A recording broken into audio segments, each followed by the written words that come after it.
Hi guys, welcome back to the Revive Stronger podcast. I'm your host, as always, Steve Hall, and today I talk to my friend Kenny from Longevity Muscle. If you aren't aware of Kenny and Longevity Muscle, you should be, because he interviews the top natural bodybuilders in the space, past and present. So you can learn about some of the old greats, such as Andrew Palmer, who he name dropped several times during this episode, or the up-and-coming rising stars, such as an Oscar Moscat, who's been on the show today, and everyone in between from Jeff Alberts to Eric Helms. He's got over 150 episodes that are definitely worth digging into. And I think this actual episode and discussion with Kenny is a great introduction into those, because you can apply a lot of what we spoke about today into those discussions and interviews that he's done and draw away the key principles and take-homes that you might want to apply to your own training, nutrition, or what have you. And we dug into everything: training, nutrition, mindset. What are some of the surprising lessons he's learned, or counterintuitive ones, to draw in the big principles and take-homes that you might want to apply as an individual. So guys, I think you're going to really enjoy this one. And as always, if you aren't already aware, at Revive Stronger, myself included, we are online coaches. That is what we do. That is how we put our bread and butter on the table, earn our living, and I can feed my dog plenty of kibble. So the way our coaching works is it's very personal. We really make sure to keep communication key and front and center. We do that with our video check-ins. So not only do we get back to you with a video, you also report to us with a video. This is online coaching, but we try and keep it that personal training element where you're one-on-one in there. Initially, we'll have a consultation, talk through your goals, how we might be able to help, really make sure we've got a good understanding of one another and you have a good understanding of the process. Then we'll dig into the process, have our weekly or so check-ins to make sure that you're seeing the results that you desire. And you also get to learn along the way and enjoy the whole damn process too. So guys, if you are interested in our coaching at all, learning more, it's linked in the description. Otherwise, let's get into today's episode with Kenny. Kenny, you have interviewed some of the world best natural bodybuilders. Is there anything through all of those interviews that you've done that's consistently surprised you when you've been interviewing them?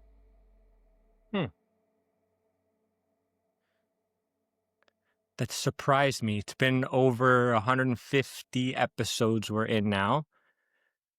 I would have to say the fact that there is quite a handful of natural, like top natural pros that are doing such low volume comparatively speaking to what has been, you could say, recommended or proposed to the general public based on those who are doing research or whatnot, right?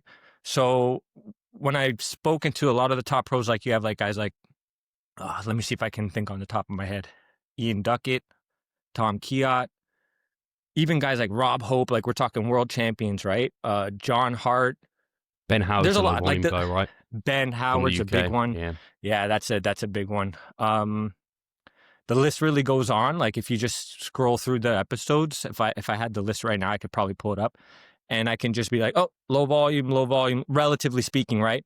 High vol. And then they're falling on two extremes. And then you have some guys that are kind of falling right in the middle.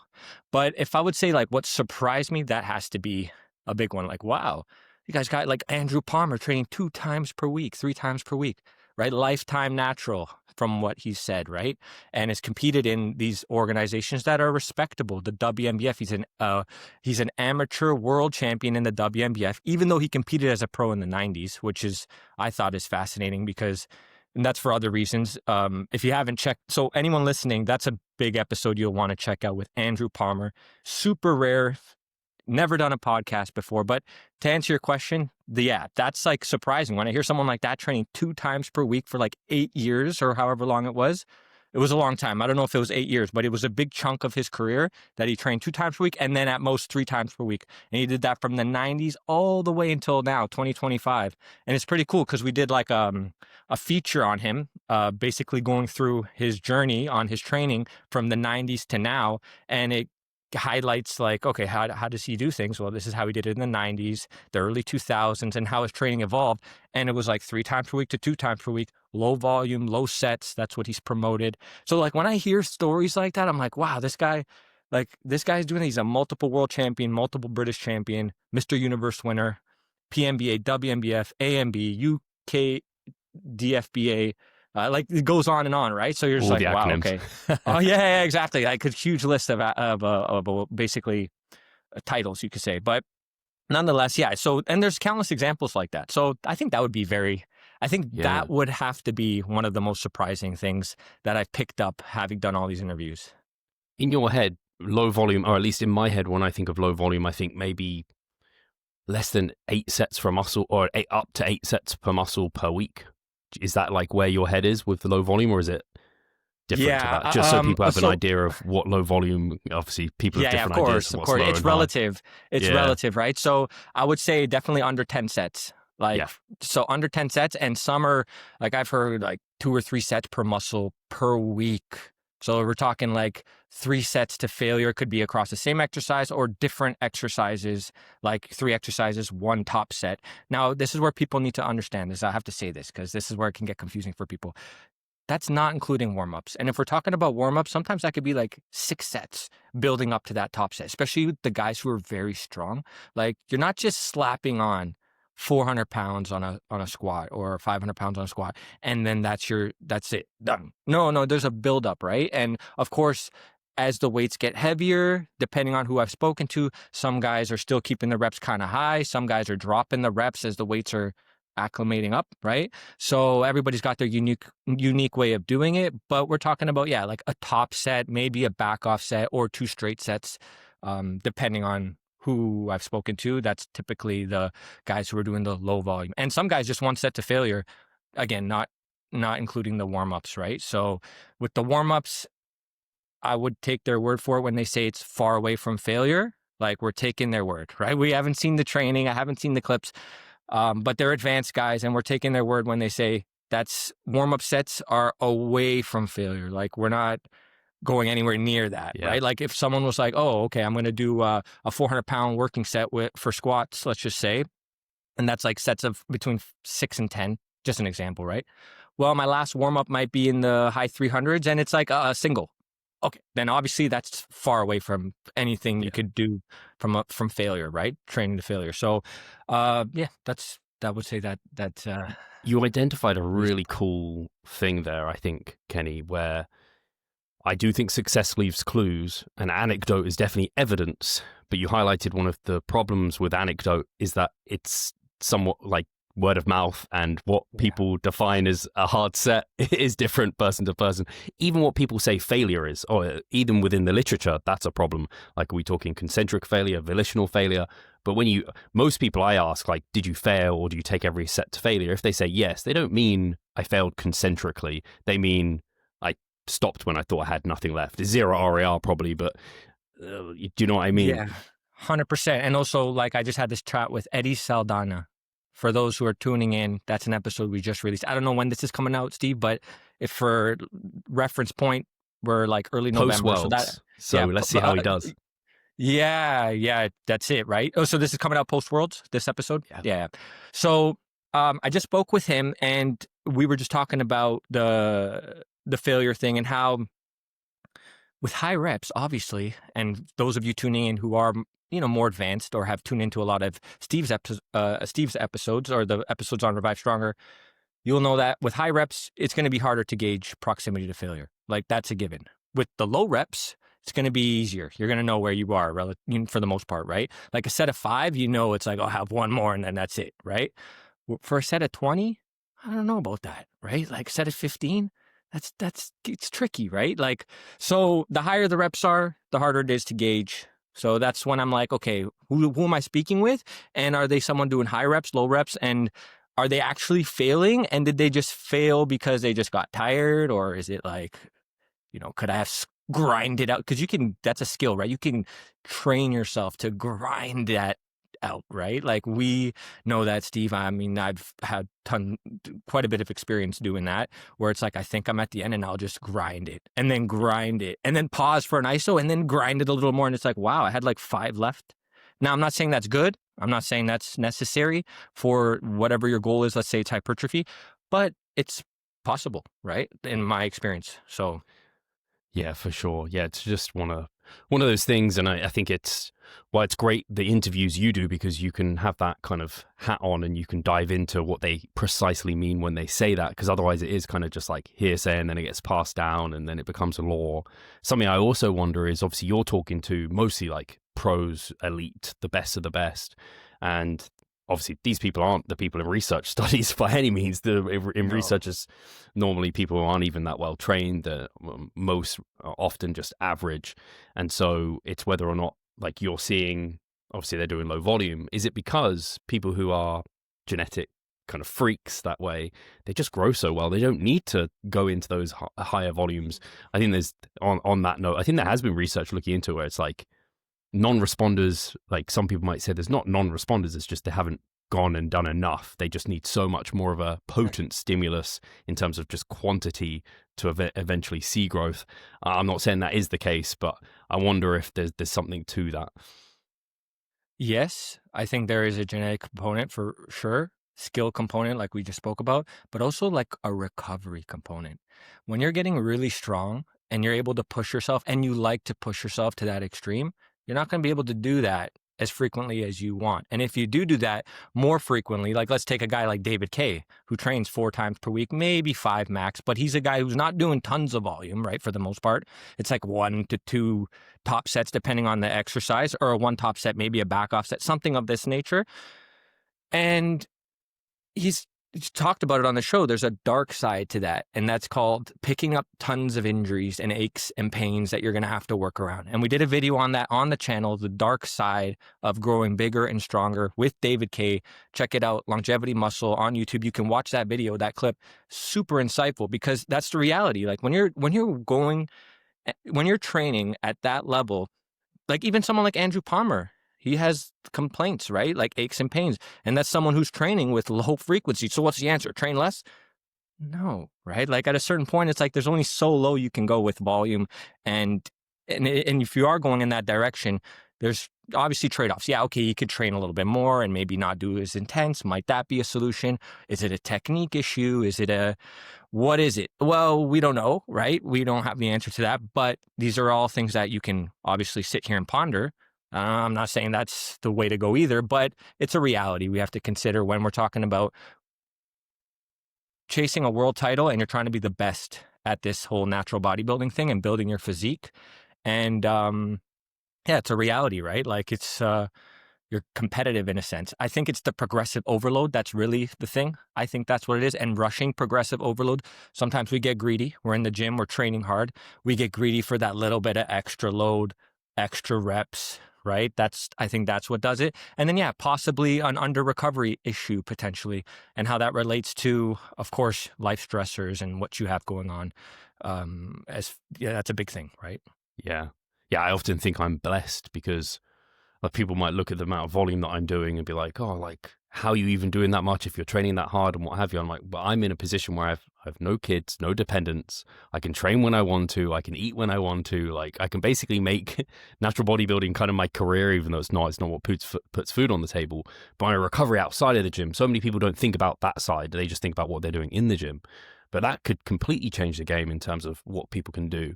And actually, you've touched on something that I think would be interesting, Kenny. With the people you've interviewed, do most of them have some form of like injury? As we spoke off air, I'm dealing with something at the moment. And I'm like, I know it's kind of the cost of doing business, of trying to push my body to gain as much as I can in like, could I grow from doing less? Probably, and risk less injury? Possibly. But I want to be on that limit. And I kind of, especially people who are trying to, like you said, win world titles, they are like Icarus to the sun. They're trying to get close without getting burnt. And sometimes you're just going to get burnt. 100%. I just spoke about this with Gary Amlinger. Again, we were talking about how he's always cruising the line of like potentially getting injured, right? And this is where it's like, again, I spoke with Helms too recently about this, and it's like, you have people talking over each other. You guys, people tuning in, wanting to learn from the best, of course, and want to see how they're doing things, but they're not on that level. Maybe they're not interested in chasing a world title and competing at that level. And that's something that needs to be understood, because when you're looking at what someone's doing and what they say they're doing, that probably doesn't apply to you direct, and definitely not directly. Like, not everything they're saying certainly doesn't apply to you. And that's very specific. And you don't know what's going on, right? Like with like how they're feeling with that type of training. That's another thing. So with what you mentioned, they're super important, because it's like, yeah, so you have a guy who's training, even say it is 3 to 4 times per week, but yeah, he's working around an ache or a pain or some sort of injury potentially. And that's super common at that top level of natural bodybuilding, or I think any sport just in general. Yeah, and some will say natural bodybuilding is not a sport, but that's a conversation for another day. For sure. Yeah, it's kind of one of those where it's like, don't look at what that person at the top is doing now, look at what got them there, because you're not at the top now. So you need to kind of, it's more informative what took them there. And then again, you're only looking at one person. It's like, you can't take everything. Like you said, everyone's a little bit individual. We all have our different needs and requirements. And you mentioned Eric Helms, Gary as well. 2 guys with high volume, right? Yeah. Gary, I'm shocked sometimes I hear what he's doing. Yeah, it's one of those, you just have to learn your body, right? 100%. And look, there's always something you can take and learn from anyone, really. Like if it's not what to do, it's what not to do, at least, right? For yourself. So, but it's about understanding where it applies for you. That's the tricky part. And I think that comes with experience, wisdom, and I say experience, like being in the trenches and doing it and trying things. And also, yeah, understanding, having an education, maybe that helps, right, with this stuff. So there's a lot of factors that play a role with figuring out or trying to understand better where things might apply. If you're listening to, say, one of the episodes on even Longevity Muscle, the channel, or your episodes even, right? So like when we're talking about research, you dive into that a lot with different guests. So yeah, that's something valuable, I think, worth mentioning. Obviously, you're on your own bodybuilding journey as well. You train, you eat, you do all this stuff. Has any of you, since starting your podcast and interviewing these individuals, have your perspectives been influenced in any way? Does anything stand out when you think about that? Yeah, it's interesting because when I first started training, obviously I did things in a very traditional way, I think, 6 days a week, 5-6 days a week. As time progressed, and I remember specifically the moment where I'm like, oh, I can't recover from this. I was like 22 or 23. I was still, I was in contact with Helms. I was working with Eric Helms at the time. He was cool. I didn't know that. Me. Yeah. He was, I was getting coaching from Team 3DMJ, and Helms was was my coach at that time. This was back in 2012, 2013 era. And I remember I was doing the Lane Norton fat power hypertrophy adaptive training. That was like just a template I found on like one of those old websites, like the Simply Shredded website. I don't know if you're familiar with that, Steve. Yeah, I know the one. DUP was the big thing in that time, wasn't it? The DUP, absolutely. I remember it being called. It was. And so I ran this power hypertrophy adaptive training split, the one that was on the channel. So anyways, or on the website. So I ran it for like, I can't remember, it was like a couple months. And then I realized I'm like, and I'm still in my early 20s, I can't recover from this. Now, could that be a work capacity issue? Like meaning I haven't built up to that level of volume? There's something to be said about that at a certain point throughout your career. Like you can adapt to a little bit more, obviously. And if you're not there yet, maybe it's too much. I think that's what it was more so at that time. But I remember transitioning from that to like 4 days. And then I stuck with 4 days for like almost like a decade.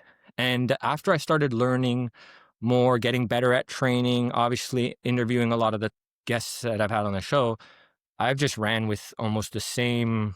Now, this is before I say this, I have to mention this.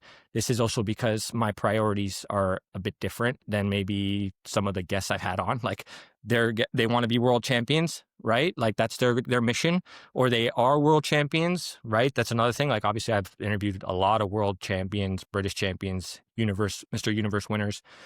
And for me, I'm like, okay, what's my goal right now? Like I'm not competing. I've had ambition. I have ambitions to compete, but I'm not going to compete right now, right? I've kind of made it a mission, maybe like mid-30s is when I want to do it.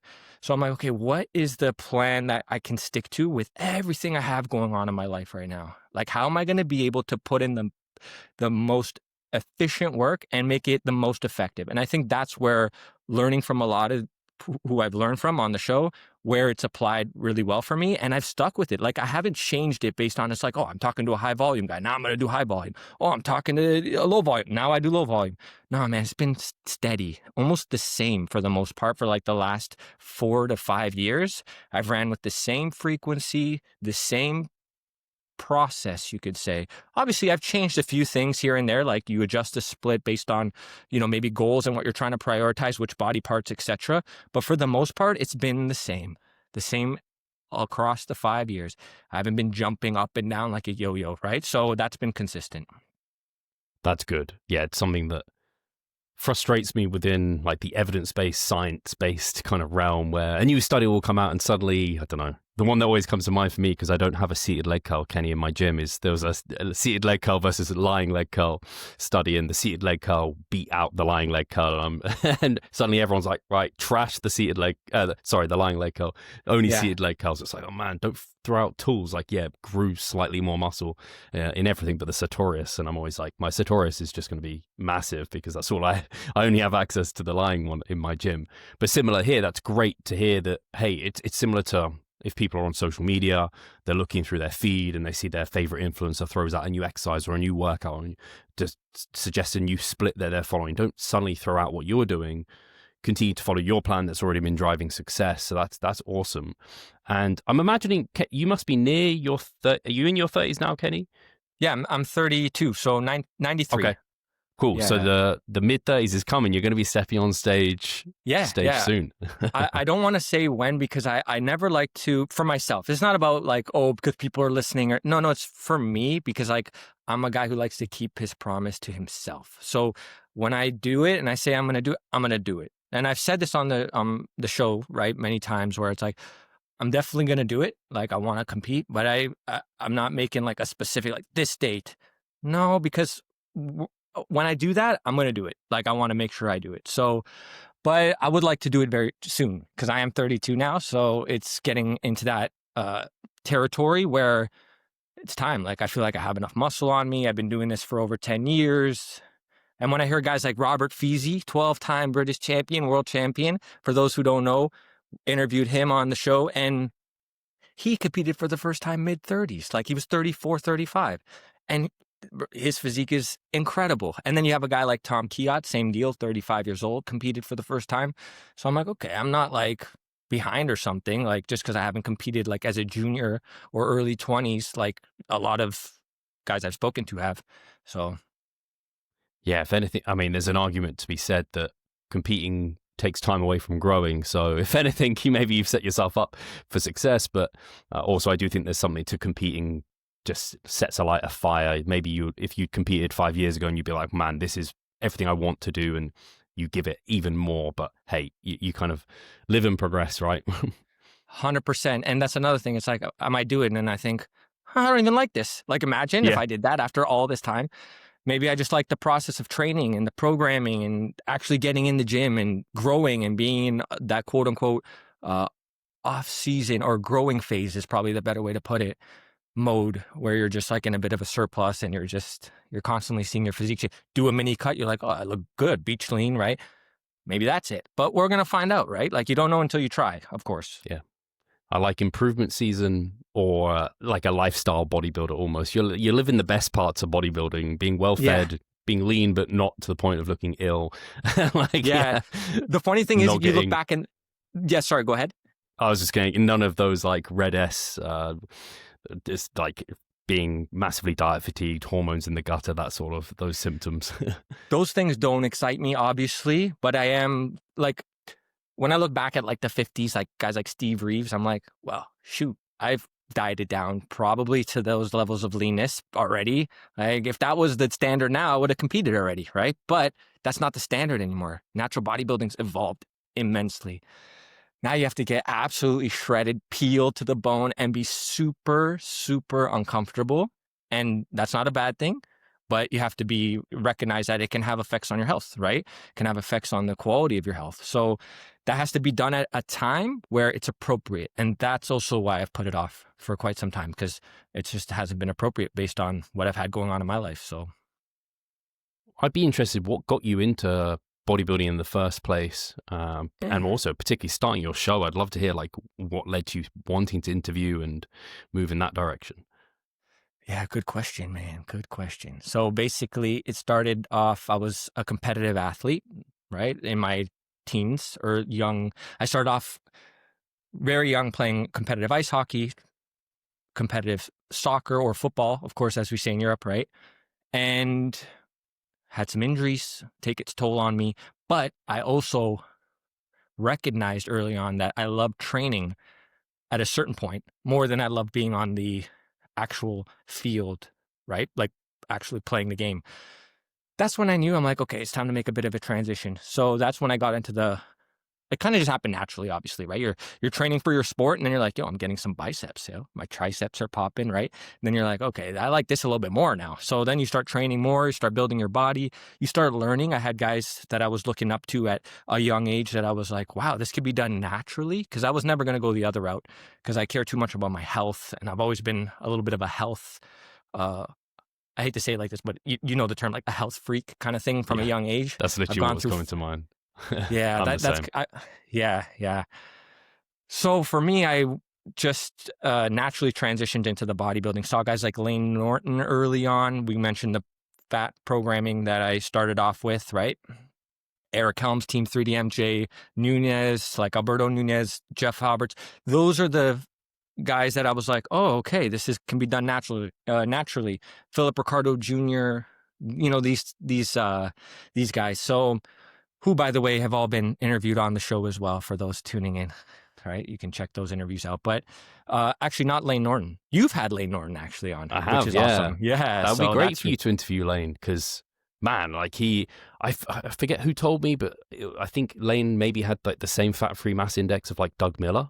And I'm just like, my mind was blown when I heard that. I was like, wow, like I've seen pictures of Lane on stage, but he doesn't, I don't think of Lane as the bodybuilder anymore now. He's like the educator. Facts. And I'm working on it. I'm working on trying to get him and Dave Gooden on for a bit of a roundtable episode. Ooh. So I hope to make that happen. I'm in contact with Dave about that, but we'll see. No promises for those tuning in who also listen to the Longevity Muscle podcast, but that is a goal for sure. So where was I?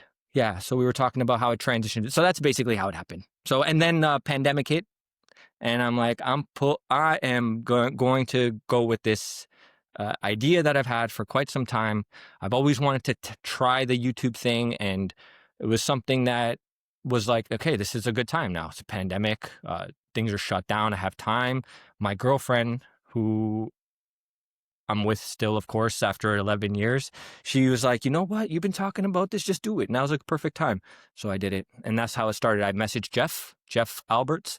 He was our first guest, the godfather, of course. And obviously, who better to start the Longevity Muscle podcast than with Jeff, who is all about that, right? Like he's been doing this for so long. So he was a perfect first guest and super kind and warm, and he's just such a great guy, and he helped me kickstart this whole thing. So just by coming on the show and doing that first episode. That's awesome. Yeah, Jeff is, like you said, he's the godfather, and sounds like a lot of your early influences were similar to mine. You didn't mention Matt August. Was Matt August part of that or not for you? Actually, the first YouTuber, shout out to Nick Wright, who I had on the show, by the way. Yeah. And that was super cool because I grew up watching Nick. This was before Matt August, obviously after it was Matt, right? But Nick Wright was the first one. When I was still in high school, I remember when I just started getting into bodybuilding, he was like the first YouTube channel and he was doing the bulking series. And I remember he was eating out of the Tupperware and doing the vault. And I'm like, oh, this is so cool, right? Like nobody was doing that at that time. So yeah, shout out to Nick Wright, man. That he helped, he sparked that inspiration, that curiosity, if you will. Yeah. So, and then Matt was right after. Chris Jones, the Hodge twins, they were like the people. Matt, for whatever reason, he's the one who appealed to me the most. I don't know if it was his physique, the way he talked, or what it is. It's just interesting how different characters kind of grasp your attention in that way. 100%. On the note, Kenny, and feel free to not answer this, but when you reach out to guests to come on, do you often get people turn you down, or are most people like pretty open and willing to like come and chat about their journey? You know, you would think it'd be easier as it grows, but it was almost a little bit easier at the beginning when it was smaller, the channel, which I thought is fascinating to, like you'll get a lot of you'll have people who want to be on the show that will reach out. I always find cool. that's cool. Yeah, that's cool, of course. I find that now the guests that I want to get on, and I think it's because you have a smaller pool at a certain point. You've had so many top guys on, right? And if we're talking about like guys who like veterans, guys who've did it and maybe aren't even doing it anymore. Jim Cordova, Clarence McGill, like these guys I want to have on the show. Brian Whitaker. But I think you had Brian Whitaker on, didn't you? No, oh, no. Unfortunately not. I'd love I'm to thinking Iron Culture. Yeah, I'm thinking about Iron Culture podcast. And so, yeah, these are the guys that I would love to have on the show because, of course, as you know, Steve, like I've kind of tapped into a bit of the history, right, with the WNBF specifically. And a lot of the top guys came out of the WNBF, right, for the most part. And now, of course, you have guys from the PNBA as well, like Philip Ricardo Jr., Kyoshi Moody, right? But that, for me, was like, that is cool. Like the WNBF history, because a lot of the guys came out of the WNBF, and I've had a lot of them on, but, Eddie Hernandez was a big one from the 90s who competed in that era of Dave Gooden. And, of course, we were just talking about it, Andrew Palmer as well. Like that's the 90s era. So, but yeah, that's, those are some. So when you're asking me like, do I have people turning me down? Yes, I do. Simply put, I still have people turning me down. Yeah. It's interesting to me because I've reached out to people to come on and talk about their kind of background and history or whatever it is. And I think some people, especially maybe older dogs in the industry who aren't so social media savvy and aren't so used to sharing their journey, like a lot of bodybuilders now, like especially up and coming younger guys, they just share everything. So it's just like they're an open book. Whereas previously when, I don't know, Instagram wasn't around, Facebook wasn't around, they weren't even on MySpace, all of that stuff. They just, they're quite private individuals. So it's hard to even know how to get in touch with such people. And of course, I shouldn't be surprised people are reaching out to you to want to be on because obviously it's great for them to platform their journey and everything. And there's a lot of, the number of pros, there's a lot of pros on the planet that you could potentially talk to, but you obviously hand select guests that you interview. Yeah, it's like, it really is. It's either they've had a influence on me, like that's just the reality. Like I'm like, oh, I want to talk to this guy, right? And I think it'd make for a great conversation because that's what we're talking about here.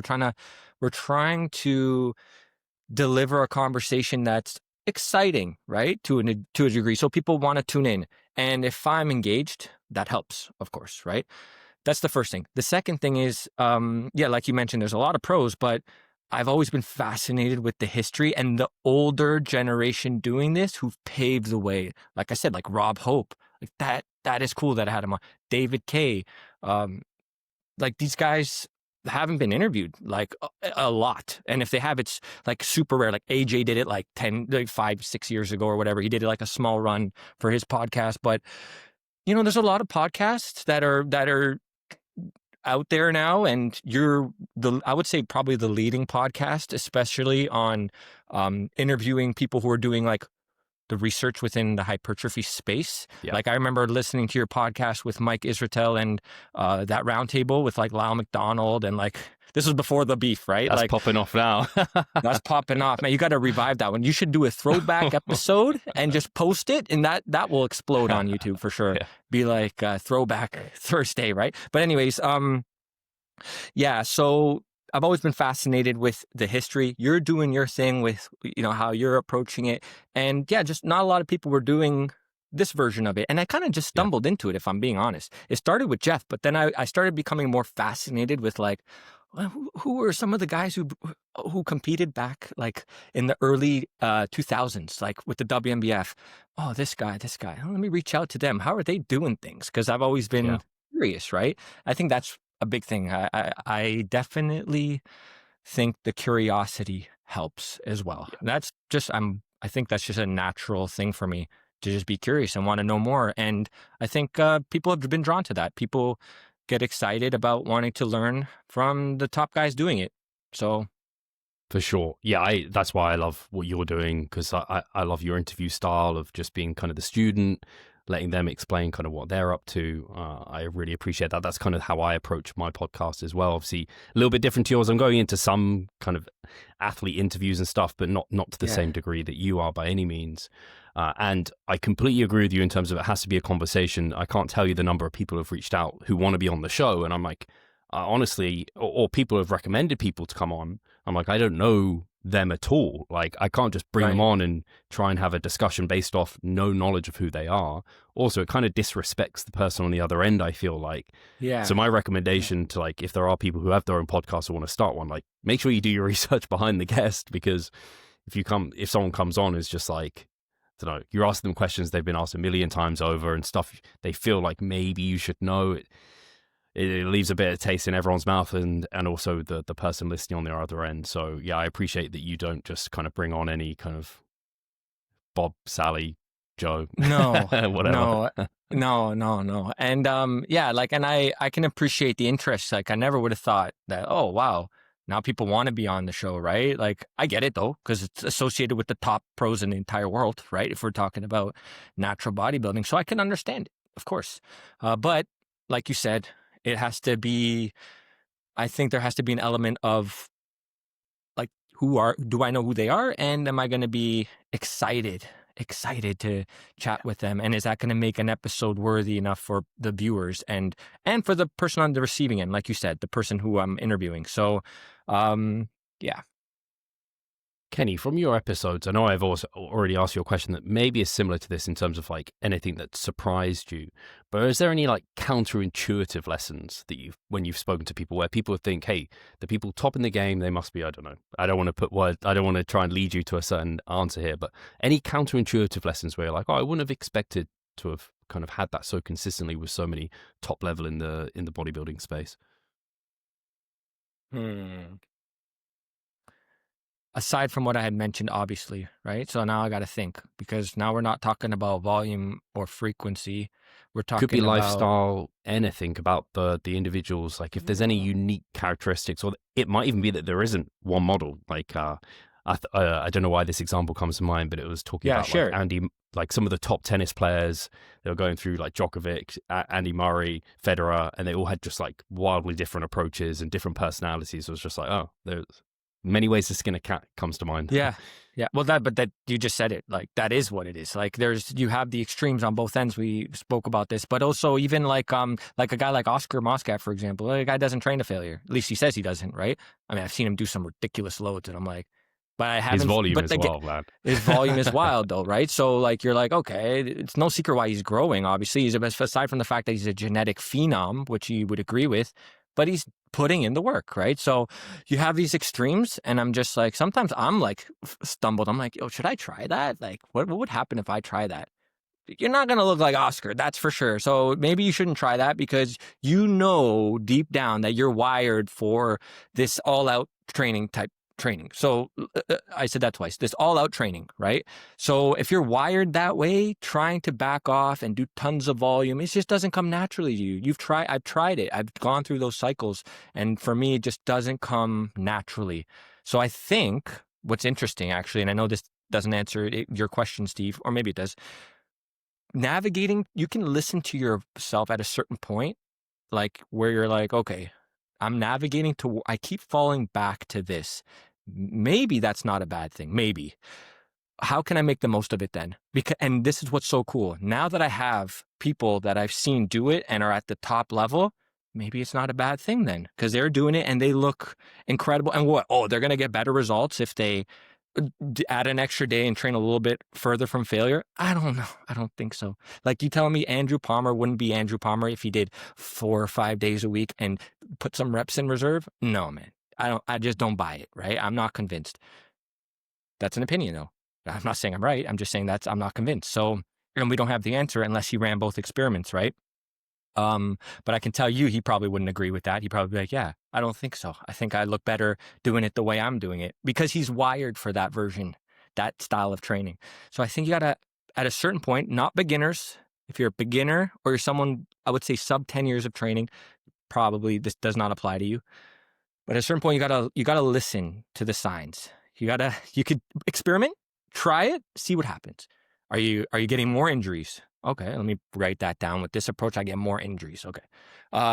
I noticed this. Okay, write that down. I noticed that. Write that down. Okay, which one's better for you? Feel it out, right? Try the experiment. Run it a few times if you want. That's another thing. Maybe people are not experimenting enough because they're afraid that they're going to lose gains if they experiment. I talked about this with Alex Leonidas, who you've also had on the show. We've had him on the show as well on the Longevity Muscle YouTube channel. Experiment. Nothing wrong. Like, okay, so big deal. Maybe you deflate a little bit over the next 6 weeks. Problem is that when you're gunning for a world title or you have this goal set, you're less likely to want to experiment. I think. Yeah, it's very well said, man. I come back to the thought process of, again, how many studies are there with individuals who have been training 10 years, like consistently, and have got to way above average amounts of muscle? There's not research on those individuals, so you can't really use that necessarily to guide you. And therefore, you become your own research study, and maybe you then do need to experiment with these different things. And again, it could be that it looks quite different person to person in terms of what works. And yeah, I like your thought process of, if you keep being drawn back to a certain route, like that kind of gives you some clue-ins. And I do think an example that comes to mind where bodybuilders have listened to their intuition and been right about it is using kind of momentum for pulling motions. Like, you watch almost any kind of big bodybuilder, especially in the past, they're almost always using some sort of momentum. It's like, well, it makes sense now when you kind of draw out the biomechanics, the resistance profiles. It's not complementary. It's hardest in the short position, but we can get way more reps in the lengthened position. So let's use a bit of momentum to help get it short. It's like, oh, okay. Like, then the research kind of confirms it. It's like, nice. Like, the research doesn't always confirm that the bros were right, but I think there is some wisdom there that if you are just going to be super patient and just wait till the research confirms everything that you're going to do in your training, I think you're going to be left behind. So yeah. I think, like you said, especially in this day and age, and probably particularly for podcast listeners here, where they are very evidence-based, they like kind of having a PubMed link to why they're doing something. So, well, do let yourself experiment within the bounds of principles that lead to growth. Like, don't go and do CrossFit in hopes to grow maximally. Right, exactly. Like, experiment with the variables that make sense. And from that, I've been trying to draw from you kind of different principles and unique things and surprising things. Are there any kind of just like big training common principles and nutritional principles that you've drawn from the guests who have come on? Big things. What's coming to your mind, Steve, when you say that? Like, everyone trains hard. They might use reps in reserve, say, with an Oscar. He's training for a damn hard, okay. You know? I got it. There has to be some form of progressive overload happening, something. Like, you have to be doing more than you did at a certain point. The trend needs to go up. It doesn't have to be every workout. It doesn't have to be every week. There has to be a trend, though, that it's climbing upwards. Like, oh, I used to T-bar row 3 plates, 345s, let's just say, T-bar row, with this device, this version of the T-bar row, because they're all a little bit different, right? Depending on the angle, that can change things, of course, and how you do it. Okay, well, 3 months from now, are you still doing 3 plates with the same reps in the same way, or has that gone up? Because if it's gone up, that's a good sign. So these are the things that the trend, like, and these are the things that I would say are a common theme amongst mostly everyone I've spoken to. Mostly, there's these outliers that maybe are not doing that or say they're not doing that, but I almost want to believe that it's there hidden somewhere that they are. Like, they might not do it to this structured way where it's like, programmed, and it's like very structured, like to the point where it's like, okay, it's on paper, but it's there. Like, they're not going to pick up the same dumbbells that they did. And if they do, maybe they're doing more reps, or they've made it harder on themselves by slowing it down or something where it's progressed naturally. Or maybe they're just doing more volume or whatever it is. They're doing something more. And I think that is potentially the thing that is important for hypertrophy. I wouldn't say potentially. It is for sure, I think. Is that a contradiction? It is for sure, I think. I think it is. Let's leave it at that. And it seems to be the common theme. Making sure, I always think if you're making sure things are hard, that inevitably means there has to be progressive overload, because if it's hard, the body adapts and then suddenly it becomes easy, right? So if you make sure it's always hard, and you're so right that I even had that recently where I was like, hey, I'm adding reps, adding load. And I'm like, man, I need a technique reset. Like I've reduced the load 10%, I'm getting same reps, but now I'm more controlled. Like it's a different route to hard. So it's just continually making sure, if you're ever questioning yourself, I always think, if you're like, could I work harder? Do I want more growth? Maybe try working a bit harder, and it's probably not a bad thing. And like you said, maybe it leads to injuries, maybe you see recovery issues, then you know. But if you don't go there, kind of similar to training to failure, right? If you never go there, you don't know where a little bit back from there is. Yeah. The hard training is a big one. And I think both of them, they go hand in hand, obviously. But it's interesting because, depending on who you speak to, like there will be like a crowd of people that will say, oh, by adding more volume or doing more sets, that's not progressive overload. Like that's not. And then, of course, you also have people that will say, just by making it hard, like I can do super slow eccentrics or do like super slow training, and that's really hard. So how do we define hard? Or how do we define it works? Like these are things that are interesting as far as like having a definition for them, and how it's really context specific also on the individual, and what they mean and what you think they mean could be completely two different things. So yeah, saying hard, that comes back to the famous Greg Doucette, harder than last time. It's like you have to specify quite clearly what hard is, and it has to be very specific to hypertrophy. It has to be heavy enough. It has to be not too slow. Like it has to be taking a muscle close to failure, essentially.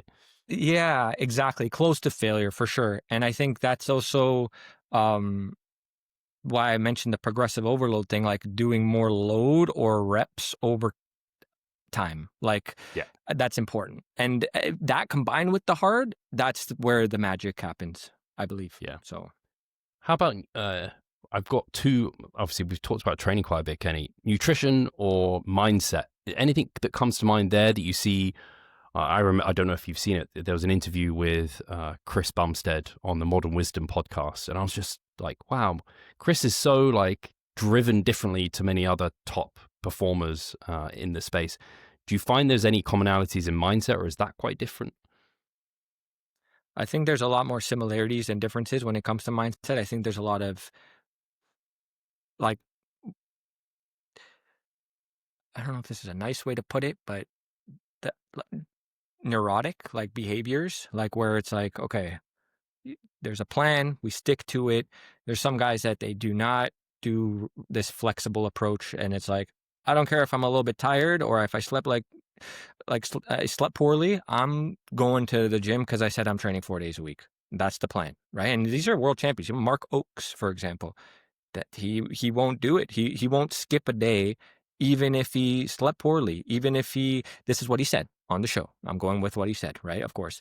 But when I asked him, I'm like, well, why don't you just push it like an extra day? Like, what's the big deal? He's like, no, because I feel like I'm getting behind, right? So these are like this is the mindset of when we're talking about guys who are at that level, right? So I got 5 reps instead of 6 reps. For me, going in is more important than not going in. So now, could that be argued? Like, oh, if you waited an extra day, but then you made that progression, what's more important? I don't know. But it's like, this is what he says he does. And he is where he is. And he's a world champ, has an incredible physique. So, that has to be taken into account when he's saying what he does. And that's the mindset he has, right? So, but yeah, there's, I would say that's a big one. Like, sticking to the plan and not being overly flexible with it. But then that has drawbacks too, like we said, with the aches and pains and the injuries. So, but wait, we're not talking about general lifestyle bodybuilding. We're talking about becoming a world champion. So yeah, I laugh when you said neurotic, because that beautifully describes myself. Like, I'm definitely neurotic. I think almost every bodybuilder I've known is relatively neurotic. Oscar Moscat may be someone who's far less compared to many. He seems to be much more relaxed. Yes, with how he speaks. But I mean, dude, that guy trains 3 hours per day, 6 days per week. if I said, yo, you can only have, I don't know, 45 minutes, would that throw off his whole reality maybe? And you can only do that 4 times per week. Go. That's it. That's all you get. Well, how would he approach that? And would that mess him up, right? Psychologically. I don't know, Oscar, if you're listening, that's not like a shot at Oscar. It's more like just something to think about, right? Because obviously Oscar's my boy. I've had him on the show, right? I think highly of Oscar, right? So when I say that, it's more like, well, how would that go? Like in someone's mind who's consistently trained 6 days per week, 3 hours 2 to 3 hours at a time. And that's what I meant by like, okay, there's a little bit of that neurotic behavior where he's the best because of that, I think. Like that is part of the package deal. You can't just take that out and then expect him to be the best. Maybe, but I don't think so. Yeah, I think of it it's a personality trait I definitely have where I will like push things to an extreme, and I think it's to a fault. Like I think there's an amount that's good of pushing yourself hard, always seeking to progress, committing to the training session, even maybe if you shouldn't, but there's enough positive behind that kind of drive and focus and dedication to the plan that it outweighs the costs, so long as you don't get a horrendous injury or something that's going to take you out of the gym for months. I think generally that kind of drive and pressure that people put on themselves to continue to perform, and it kind of comes back to what you said there, where you're going to stick to your word. You said you're going to train, so you're training, and it's kind of having that level of commitment to the process. That I certainly feel like I have, and it doesn't surprise me that other people, I'm not putting myself in the same like band as someone like an Oscar Moscat, but these people who are top, they also have that level, because that's kind of like that when they've got the talent and the work hard. When those two meet, like an Oscar, you get an Oscar Moscat, who's incredible. Exactly. Yeah, it's it's funny because I think about this from time to time. Like, you take someone like Oscar and you're like, okay, if you did put him on less frequency, but because he's like, I don't train to failure. That will mess me up. He's tried it, I guess, and he says it's not for him, right? But it's interesting because you're like, okay, that's it. That's where it ends. You don't have to speculate any further. And this goes back to what we were saying earlier about like, if you've tried it and you navigate towards that direction, it just comes more naturally to you. Well, how are you going to maximize that now? And Oscar found out how he's maximizing that by doing 3-hour sessions 6 days per week. That's extreme, bro. Who's doing that, right? Like, who's going to go in and do that and also push themselves? Because it's not like he's lifting like the pink dumbbells. The guy, if you see him train, he posts clips squatting like 5 or 6 plates aside. I don't know what he's doing. It's really ridiculous. So like how heavy, how brutally strong he is. And then you're like, and he's doing that with tons of volume. And maybe he's staying away from failure, but that doesn't matter. Like, look how much training he's doing. He's going to grow by doing that. And he is, and the proof is there. So anyways, the reason I brought that up is because people will like want to speculate, but it's like, that doesn't matter when someone's tried it and they don't like it. Like, the most important thing is like, do you like it? Are you navigating towards this thing that you like? Because if you like it, you're going to push yourself, and that's important, right? Push yourself within that zone of being effective, we'll say. Yeah, that enjoyment side of things likes to get poo-pooed. And I mean, again, coming back to research, that's never really looked into unless they ask the participants, like, did you enjoy this training style?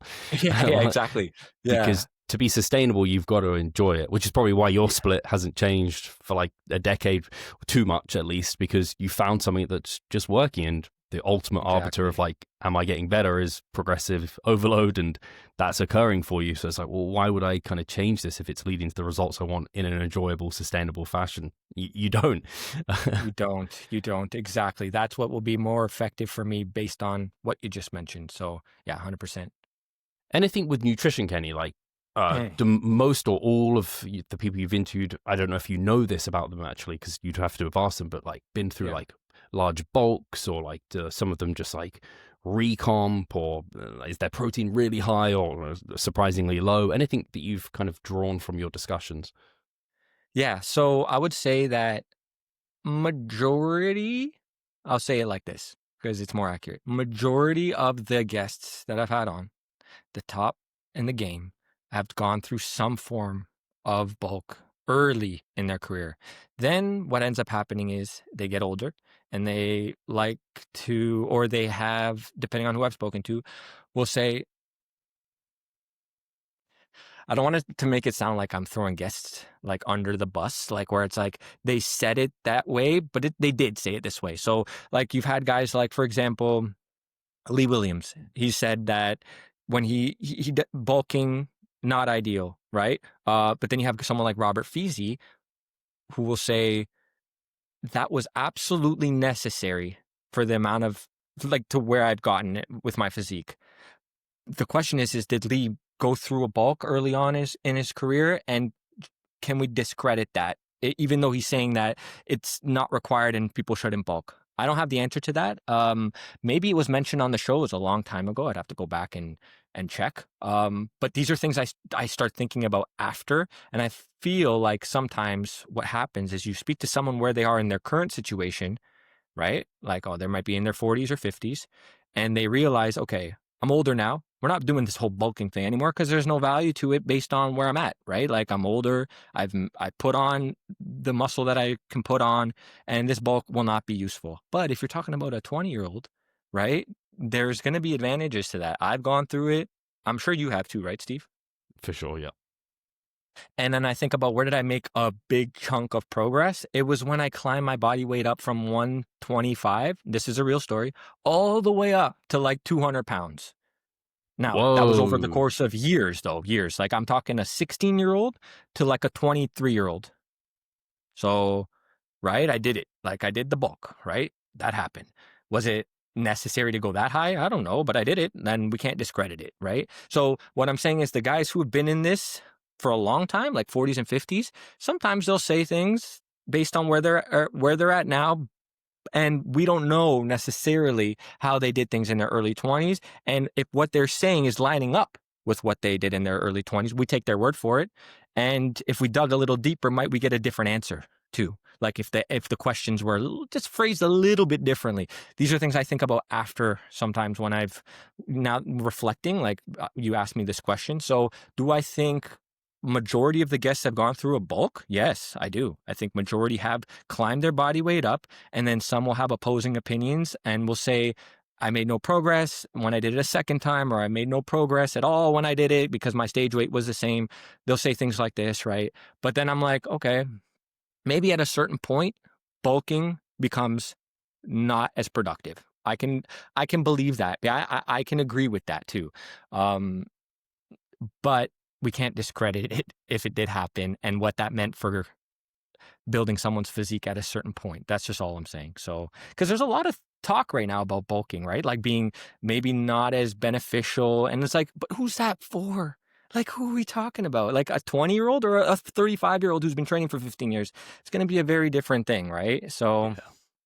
I think a lot of those discussions end up, people are mostly agreeing on the subject where like, yeah, being in excessive of a surplus where you're gaining pounds per week is not a good idea, but right. Probably gaining a bit of weight every week, like a small amount and more if you've got more growth potential, is a fine idea. And certainly, like you said, Kenny is never going to be like 180 pounds lean if at 125 pounds he doesn't let himself gain weight.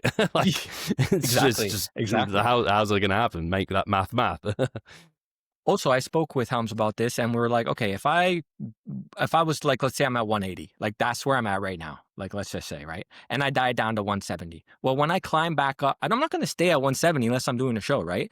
Am I going to climb back up to 180? And if I did it right, my 180 will be leaner than my last 180. That's a successful quote unquote bulk in my mind. That's how I'll define a bulk right now. So that's my version of a bulk. So when people say bulking's useless, what is your definition?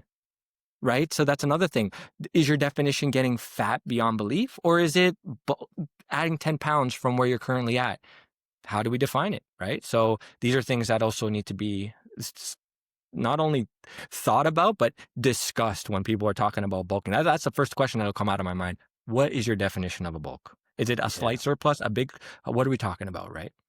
For sure. And I think it's also like, who are you talking to? If you're talking to that over fat, like, individual who could gain muscle because they're a newbie and utilize those fat stores to be this like surplus almost, and actually like see that progress, yeah, sure, they don't want to bulk. But if you're like Skinny Kenny and Skinny Steve when we first started. Certainly having that surplus of calories to fuel that muscle gain to allow us actually to be any sort of half decent bodybuilder is super important. And something you mentioned there that I thought was interesting is I've heard this framed before, where enhanced bodybuilders, people talk about how they have amnesia to when they were natural because they start giving like advice now and they say this applies to naturals as well. And I think it's similar there, where you can have almost advanced amnesia, where you're like, I can't remember 10 years ago what really was working, but I think this was it. So it's similar there, where there's like this bias when you look back. And that's an interesting thing, because I'm very aware of that when I'm speaking to the older guys who've been doing this for like a long time. And it's not like, I can understand, because it's like we're talking about 30 years ago, right? So this is where you have to have some critical thinking, and you have to just be aware of these things when you're watching the episodes too, right? And listening, and being like, okay, he's saying this, but he's in his 40s or 50s, right?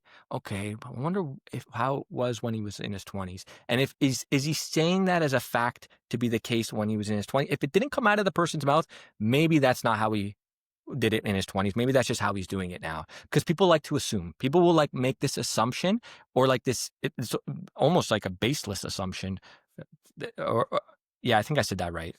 Yeah. So, but anyhow, that's just what ends up being the case, right? So for sure. Kenny, this has been great digging into your kind of trying to get some like big principles and big lessons from the huge number of interviews you've done. And you've name dropped some amazing bodybuilders. You've name dropped your YouTube channel, of course, which I definitely recommend people go and head to, especially if you like those sort of interview discussions. I think there's, like you said, you can learn from everyone. And I think you've actually given a great way of, actually, if they listen to this, then listen to those episodes, I think they get even more from those episodes. So I really love that. I know you're going to be at WNBF Worlds this year. So, and I told you this is going to come out after WNBF Worlds. I don't know if I can push you to any predictions, or if you even know who's going to be there. But do you know of any competitors you've got your eyes on, or do you have any sort of predictions? Okay, I know Eddie's going to be there. You're definitely going to watch out for Eddie Saldana, because that guy's won every show so far this season. Insane physique, the marvel, the next generation marvel. This guy is insane. So we just interviewed him on the channel as well, on the Longevity Muscle YouTube channel. I said that already if you've been tuning in and you got this far. But so watch out for him. You'll be at Worlds. He will be, I believe, in the middleweight division, and Babacar will be there. So is Babacar definitely there this year? I'm like 99% certain of it. Okay. Damn, yeah, seeing those two. So that will be like, okay, if Babacar comes in the same way he's always came in, like, I think it goes without saying to a degree, but I don't know. Like, I don't have that expertise. That's the thing, right? And I'm just go off photos. I think I have a good eye for it, for sure. Like on who, because I did say like, yo, Eddie's going to be a guy you want to watch out for. Like, and he won the Mayhem, and like, that was a tough show. Like, he went up against a former world champion. He went up against Alberto Nunez, like, was there. Like, he went up against tough guys, right? Yeah. So, but yeah, so Eddie for sure. Babacar, obviously. But I don't know who else is going to be there. That's the issue. I really don't have a list. So those are the only two that I know of, and they're in the same division. So if I had to guess, I think Babacar, based on history only. Just on history, sure. And also based on safe bet and photos as well. But I want to go with the underdog though. Like I want it to be Eddie, So I'm rooting for Eddie, obviously. But we'll see. We'll see how it goes. I don't think you've interviewed him, and I don't know. I imagine you've definitely seen his physique, Max. I'm sorry I don't know his last name, but he won the WNBF UK Pro Show that Chris Barakat was at, if you saw that and you remember his physique at all. He just won the Wahala show as well in pro men's bodybuilding. He actually won the pro men's physique last year as well. So Max versus Eddie is one I'm very interested by, because in some ways they're quite a similar physique, like very symmetrical, tiny waist, heel to the bone. I think Max is a middleweight, so I'm interested in that sort of battle. Max has won every show he's done this year apart from against Babacar, so he lost to Babacar in Switzerland. Yeah, I haven't seen Max. I don't know of Max, to be honest. And But if he lost to Bob Bakar, it sounds like Bob Bakar is coming back for a round 3. That's just what it seems like anyhow. And you've seen Bob Bakar in person. I mean, is he that ridiculous? Right? Yeah, he's absolutely wild. I stood next to him in Switzerland last year. I remember like a child. Would you say he's unbeatable? From the bodybuilders who are on the competitive scene right now, I view Babacar as unbeatable. The proportions he's got, the muscle bellies he's got, he's very strong in symmetry, condition, muscularity. If Oscar got peeled... That's what I was just going to say, bro. You took the words out of my mouth. If he got peeled, exactly. I think if Oscar comes in like how he says he wants to, like a little bit leaner, and like how I've heard people speak about it, I think he can give him a run for his money and come out with the gold medal on that one. So that's what I think too. Like if I'm just going by photos, because again, I haven't seen these guys in person, right? I can only go by photos. But like he's got some very outstanding features, like his arms, Oscar's arms, like it's just everything. His back is super bubbly. It's like literally the natural Phil Heath, right? That's like, it's for real, right? The natural gift, right? Like the gift, right? Phil Heath.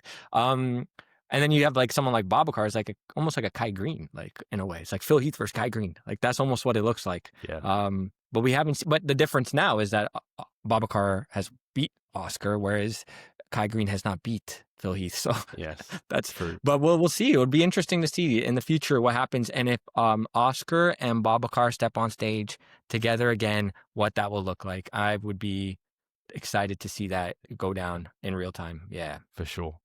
Kenny, thank you so much for your time, man. This has been an absolute pleasure. I'm sure we'll have more of these sort of discussions in future, but you've mentioned your YouTube a few times, but if people want to keep up to date with what you're doing, maybe follow your prep, I don't know if you'll document that, I'd be interested. Where should they head? Yeah, so first off, I just want to thank you, Steve, for inviting me on the show. I've been watching your show since I mentioned it, like Lau McDonald, Mike Israetel, that roundtable series. That was like, we're going back 7-8 years. What is that, 6 years? Something like that, right? Yeah, it's a long time ago now.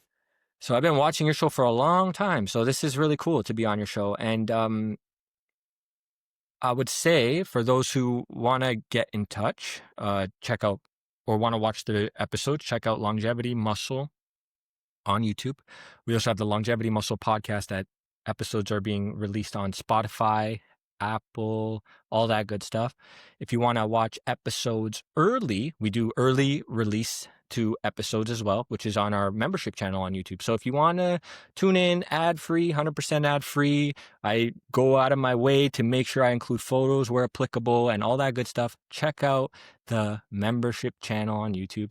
And then lastly, we have the magazine, and that's really cool. We did a feature on Steve as well. Longevity Muscle Magazine, that is where we are publishing we are publishing articles on training, nutrition, competing, lifestyle, all that good stuff with the top natural bodybuilders in the world. So check out Longevity Muscle Magazine by visiting. You can visit longevitymuscle.store.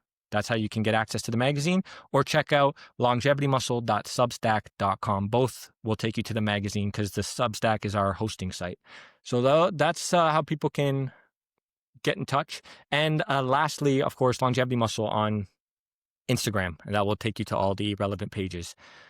If you've been tuning in, of course, thank you to those tuning in. I really appreciate you listening. This has been my second podcast, so I hope that it was exciting for the viewers and the listeners. And this has literally been my second one, Steve. So thanks, man. Like the first one I did was with Gary when I met him in Thailand. We did an in-person one.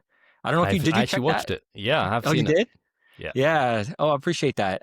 So that was the first one I did on his channel. That was when him and Dirk were doing the Natural Bodybuilding and Chill podcast, but Dirk opted out, and it's just Gary running it. I don't know I think he took a pause on it though, but nonetheless. So I hope, maybe I was speaking a little fast because I'm usually on the other end asking the questions. I'm not usually answering, right? So I'm usually in conversation, but I'm not usually answering questions. So I hope you guys enjoyed it.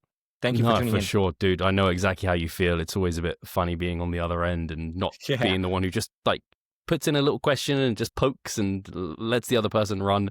But no, great. And I forgot actually that was a podcast, and second podcast of many, hopefully more to come, because I think you have a lot of value to add. I think it's an interesting position that you're in, where you just get to absorb so many different approaches and ask all these great questions that come to your mind, and you're in the thick of it yourself as a trainee. So I think it's a cool, unique position that you run, and I'll make sure all of your links are linked in the description so people can check those out. And thank you guys for listening. We'll catch you in the next one.